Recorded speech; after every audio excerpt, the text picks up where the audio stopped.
नमस्कार, आप देख रहे हैं अम्बेडकर नगर से ताज़ा समाचार। आज कैबिनेट मंत्री ओपी राजभर जो टांडा के धरती पर 4 परिवारों का घर जलकर राख हो गया था, उसी दौरे पर आए। उन्होंने क्या कहा, सीधे सुनिए उनकी जुबानी। अम्बेडकर नगर से आप बने रहिए, चैनल को सब्सक्राइब करिए। जय हिंद, जय भारत। देखिए, सरकार की तरफ से एक बढ़िया मरी थी, उसको 30,000 रुपया उस परिवार को मिला। पहले से 3 परिवार को आवास मिला हुआ है, 2 परिवार को आवास नहीं था। उस 2 परिवार को आवास सैंक्शन हो गया है। 5 लोगों को शौचालय का काम चालू हो गया है। इनकी समस्या रास्ते की रही है, तो रास्ते के लिए एसडीएम साहब ने कहा है कि यहाँ हम पैमाइश करा लेते हैं, बंजर की ज़मीनें हैं तो रास्ता भी उपलब्ध करा देंगे। और रही राशन की बात, भाई राशन वासन जल गया है सब, तो हर तरह से सब लोग मदद कर रहे हैं। अभी ये हुआ कि जो इधर से आसपास के कोटेदारों से कुछ राशन भी दिला दिया जाए, यही तो मदद हो रही है। सर, इतने वर्षों के बाद भी लेकिन अभी ये कच्चे मकान यानी छप्पर में रह रहे हैं। देखिए, सही बात बताएं, जितना सरकार बना रही है उतना पैदा हो जा रहे हैं। जैसे एक बाप के 4 बेटे, तो बाप को आवास मिला, 4 बेटे अलग अलग झोपड़ी डाल लिए। तो एक पहले तो सरकार के आंकड़े में 1 था, अब फिर 4 आ गया। अब उन 4 को दे रहे हैं, तब तक उनके लोग जाकर झोपड़ी डाल ले रहे हैं। तो संख्या दिन प्रतिदिन वो बढ़ती जा रही, यही कारण है। नए नहीं है, जैसे सर नए नहीं है, अरे 10 साल से ये लोग लगभग छप्पर में 10 साल से। इच्छा बताओ, 3 लोगों को मिला है ना? नहीं, आए देखो, ऐसा है ना, खाली आप लोग तो, अरे जनता क्या बताएगी? जब जनता को, जब अधिकारी आते हैं कि अपना अपना नाम नोट कराओ, तो जनता कोनो बकरी चराओ तो कोनो घास करे चल जाते हो, ये तो गुल करते हैं। प्रधान जी का कौन दोष हो? दोष देखिए, जब होता है मई जून के महीने में कार्य योजना बनती है, उस कार्य योजना में जिसको जरूरत हो जइबे नहीं करता है।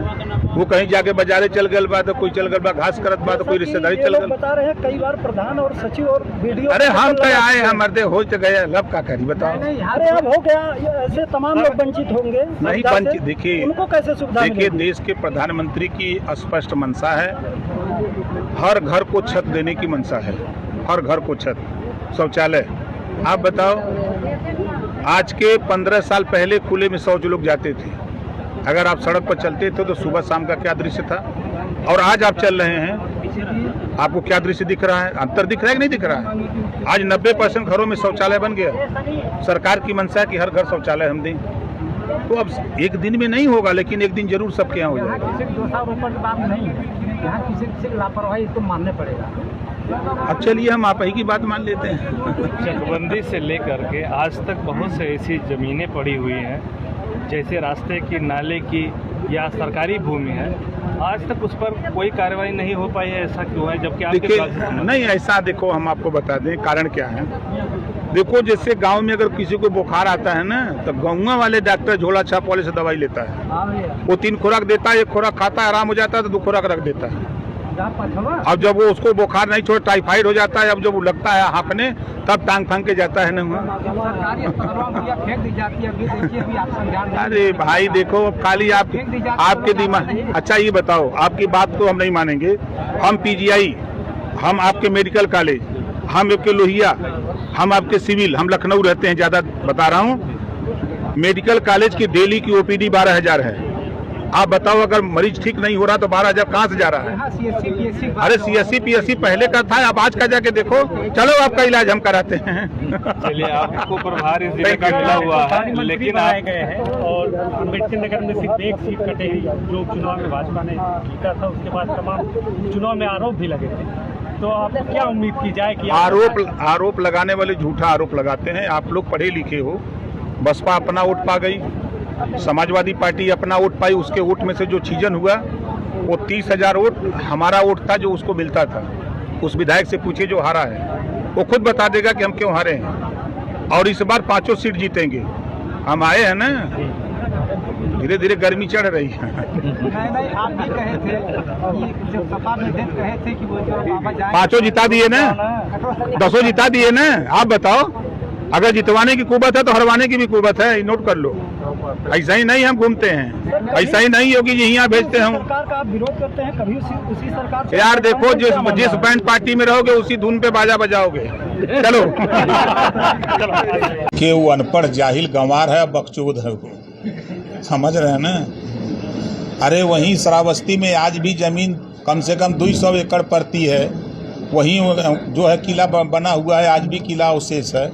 इसी से कहते हैं बकचोदई सब दिखा रहे हैं ना। और दुनिया जान रही है कि अफगानिस्तान से सैयद सलाह मसूद गाजी भारत के मठ मंदिर को लूटने के लिए, भारत की संपत्ति लूटने के लिए, भारत को गुलाम बनाने के लिए आया।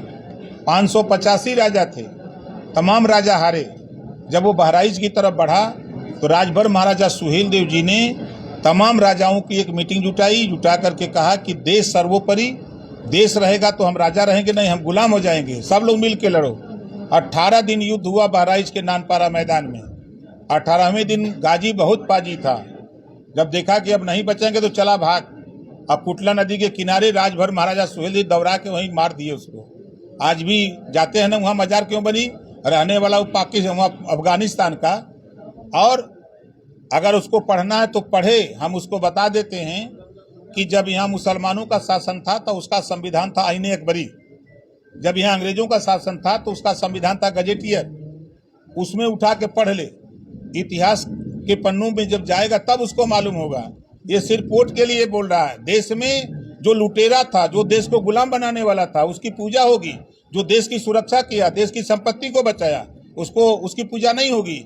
इस नाते बहराइच में राजभर महाराजा सुहेल देव जी का स्मारक बना, 56 फुट ऊंची मूर्ति बनी और प्रधानमंत्री जी ने शिलान्यास किया और मुख्यमंत्री योगी आदित्यनाथ जी ने उद्घाटन करके ऐलान किया कि अब यहाँ 10 दिन गाजी का मेला नहीं, अब राजभर महाराजा सुहेल देव जी का मेला लगेगा।